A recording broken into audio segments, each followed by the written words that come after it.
নমস্কার, নিউজ ভ্যানগার্ডের পর্দায় প্রত্যেককে স্বাগত জানাচ্ছি। মুহূর্তে আপনাদের সাথে আমি রয়েছি অঙ্কিতা। চোখ রাখছে মুহূর্তের গুরুত্বপূর্ণ কিছু খবরগুলির মধ্যে। রাজ্যে নির্ভয়া কাণ্ডের মতো একটি ন্যক্কারজনক ঘটনা ঘটে গেল।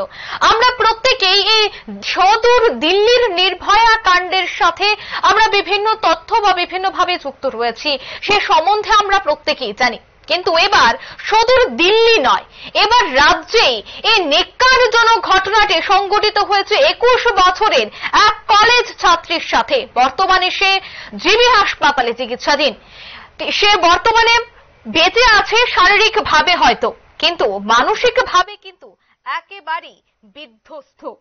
এবং তার পাশে মা বাবাকে কাছে পেয়েও সে কিন্তু ভালো করে দেখতে পাচ্ছে না তার মা বাবাকে, ভালো করে ডাকতে পারছেন না, চিনতে পারছেন না তার মা বাবাকে। এমন ভাবে নৃশংসভাবে ধর্ষণ করা হয়েছে 21 বছরের এক কলেজ ছাত্রীকে, যাকে কেন্দ্র করে রীতিমতো কিন্তু রাজ্য জুড়ে চাঞ্চল্য ছড়িয়ে পড়েছে। এবং ইতিমধ্যে মহিলা কমিশন থেকে শুরু করে রাজ্য জুড়ে বিভিন্ন জায়গা থেকে বিক্ষোভ শুরু হয়ে গেছে যে 21 বছরের ছাত্রীকে ধর্ষণ। এবং এই পুরো ঘটনাটির মধ্যে আমতলী থানাধীন কাঁঠালতলী এলাকায় ধর্ষণ কাণ্ডে যে মূল অভিযুক্ত, তাকে ইতিমধ্যে গ্রেফতার করা হয়েছে। মূল অভিযুক্তের নাম গৌতম শর্মা। অভিযুক্তের বাড়ি মহেশখলা এলাকায়। পুলিশ ইতিমধ্যে জিজ্ঞাসাবাদ করছে। এবং নির্যাতিতার মা ইতিমধ্যে সাংবাদিকদের সামনে বলেছেন যে কলেজে দ্বিতীয় বর্ষের ছাত্রী যখন কলেজ ছুটির পর শেষবারের মতো তার মার সাথে কথা বলেছিল এবং সোমবার বিকেলে প্রায় 4:30 নাগাদ, এবং জানা যায় যে মাকে বলেছিল সে কলেজ থেকে বাড়ি ফিরছে, কিন্তু এরপর সন্ধে 7টা গড়িয়ে গেলেও কাঁঠালতলী বাড়িতে ফিরেনি। এবং বাড়ির লোকজন কিন্তু চিন্তিত হয়ে পড়েন। বারবার ফোন করতে থাকে মেয়ের নম্বরে, কিন্তু ফোনে কোনো ধরনের জবাব মেলেনি। ফোন বাজতে থাকলেও কেউ ধরছিল না। সময় যত কাটতে থাকে উদ্বেগ ততই যেন বাড়তে থাকে মা বাবা সহ আত্মীয় পরিজনরা। প্রত্যেকেই ছাত্রীটির মোবাইলে ফোন করতে থাকে, কিন্তু কোনো ধরনের সাড়া না পেয়ে তারা সরাসরি পুলিশ স্টেশনে যায়, কিন্তু সেখানে থানা বাবুরা কোনো ধরনের অভিযোগ দায়ের করেনি। কেননা 24 ঘন্টা অতিক্রান্ত না হলে কোনো ধরনের নিখোঁজ ডায়েরি করতে পারে না থানা বাবুরা। এবং তারপরে বাড়ির আত্মীয় স্বজনরা মিলে কিন্তু খোঁজাখুঁজি শুরু করলে বাইপাস সংলগ্ন একটি জায়গা থেকে সেই নির্যাতিতা ধর্ষিতা মেয়েটির দেহ উদ্ধার হয়। এবং সঙ্গে সঙ্গে সেখান থেকে সেই অসুস্থ মেয়েটিকে হাসপাতালে নিয়ে যাওয়া হয়। এবং হাসপাতালে নিয়ে গেলে বর্তমানে সে কিন্তু গুরুতর আহত অবস্থায় জিবি হাসপাতালে চিকিৎসাধীন রয়েছে। সেই বিষয়ে নির্যাতিতা ধর্ষিতার মা কি বলছে আমরা একবার শুনবো।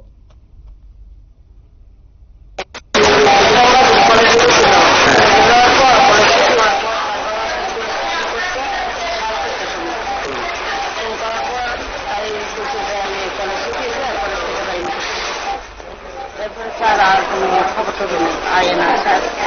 4:30 বাজে, 5টা বাজে, 6টা বাজে, অনবরত ফোন করে রেখেছি, ফোনে কোনো শব্দ নেই, ফোন না উড়াইতেছে না, রিসিভ করতেছে না। তারপরে আমার দুটো আজকে সবাই যার যেমন সবাই ফোন দিয়ে ফোন করতেছে, ফোন না রিসিভ করে না। তারপরে 7:30 বাজে তখন আমার কিছু ফোন করছে, ফোনটা রিসিভ হয়েছে, কথা বলছে, কথা না হওয়ার পরে ফোনের মধ্যে কান্না শোনা গেছে। সেইভাবে বোঝা গেছে না অনেক বাচ্চা কান্না না বড় মানুষের কান্না। তারপরে তো আমরা সকলের মধ্যে হওয়ার পরে আবার করে এমন হয়ে গেছে, কোনো আওয়াজ যায় না।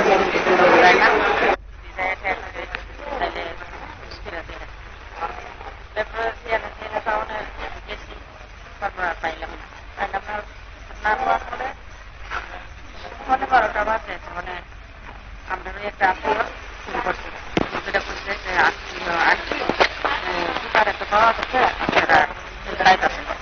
তখন আমরা বাড়ি থেকে আয়া গাড়ি দেখতে চাই, গাড়ির মধ্যে কোনখানে পাইছেন? পাইছেন রাত্রিবেলা কোথা নাগাদ? আপনারা নির্যাতিতা কলেজ ছাত্রীর মায়ের বক্তব্য শুনলেন। মূলত জানা যায় যে পাড়া প্রতিবেশী এক দাদা গৌতম সেই দিন তার কলেজের সামনে গাড়ি নিয়ে গিয়েছিল এবং সেখান থেকে মেয়েটিকে উদ্ধার করে নিয়ে যায়। সাথে আরো একটি যুবক ছিল এবং একটি ড্রাইভার ছিল গাড়িতে, এবং সেই গাড়িতে মেয়েটিকে ধর্ষণ করা হয় এবং ধর্ষণ করে শারীরিক নির্যাতনের কথাও কিন্তু বলে কান্নায় ভেঙে পড়েছেন নির্যাতিতার মা। এবং জানা যায় যে একটি পরিত্যক্ত একটি জঙ্গলে ফেলে দেওয়া হয় ধর্ষিতা মেয়েটিকে, এবং যাকে কেন্দ্র করে রীতিমতো কিন্তু চাঞ্চল্য ছড়িয়েছে গোটা এলাকায়। এবং সোমবার রাতে ঘটনাটির পর মেয়েটিকে ইতিমধ্যে জিবি হাসপাতালে ভর্তি করানো হয়েছে এবং গণধর্ষণের ফলে কিন্তু অভিযোগ উঠছে এবং অভিযুক্তকে ইতিমধ্যে পুলিশ গ্রেফতার করে নিয়ে গেছে। পুরো ঘটনায় রীতিমতো চাঞ্চল্য ছড়িয়ে পড়েছে এবং দিল্লির যে নির্ভয়া কাণ্ড, সেই নির্ভয়া কাণ্ডের আমরা পুনরাবৃত্তি বলতে পারি। রাজ্যে এই ধরনের ঘটনাকে কেন্দ্র করে রীতিমতো কিন্তু নানান উত্তেজনা সৃষ্টি হয়েছে যে সুদূর দিল্লি থেকে এবার রাজ্যে আমাদের শহরের বুকে এমন একটি নিক্কারজনক ঘটনা সংঘটিত হয়েছে যেখানে 21 বছরের একটি স্কুল কলেজ পড়ুয়া ছাত্রী ধর্ষিতা হয়েছে, নির্যাতিত হয়েছে। এবং ইতিমধ্যেই কিন্তু যে গৌতম অভিযুক্ত রয়েছে তাকে কিন্তু অভিযুক্ত গৌতম শর্মাকে কিন্তু ইতিমধ্যে গ্রেফতার করা হয়েছে এবং গ্রেফতার করার পর আজ কোর্টে তোলা হবে এবং দেখার বিষয় যে পুলিশি রিমান্ড চাওয়া হয় কিনা। প্রত্যেকটাই কিন্তু বেরিয়ে আসবে পুলিশি জিজ্ঞাসাবাদের ফলে।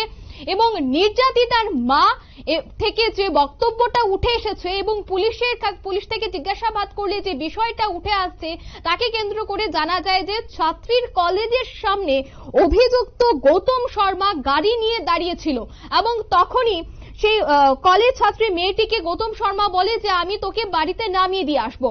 এবং এই কথাটি বলার পর মেয়েটি যখন গাড়িতে উঠে তখন গাড়িতে থাকা অপর এক যুবক এবং অভিযুক্ত গৌতম শর্মা এবং গাড়ির চালক তিনজন মিলেই কিন্তু মেয়েটিকে ধর্ষণ করেছে, এমনটাই কিন্তু অভিযোগ উঠেছে, এমনটাই কিন্তু বলছে নির্যাতিতার মা।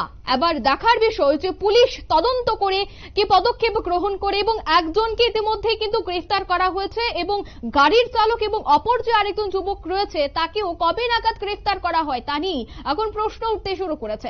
এখন সময় ছোট্ট একটি বিজ্ঞাপন বিরতি রয়েছে, আর অন্যান্য সংবাদ সাথে থাকবেন।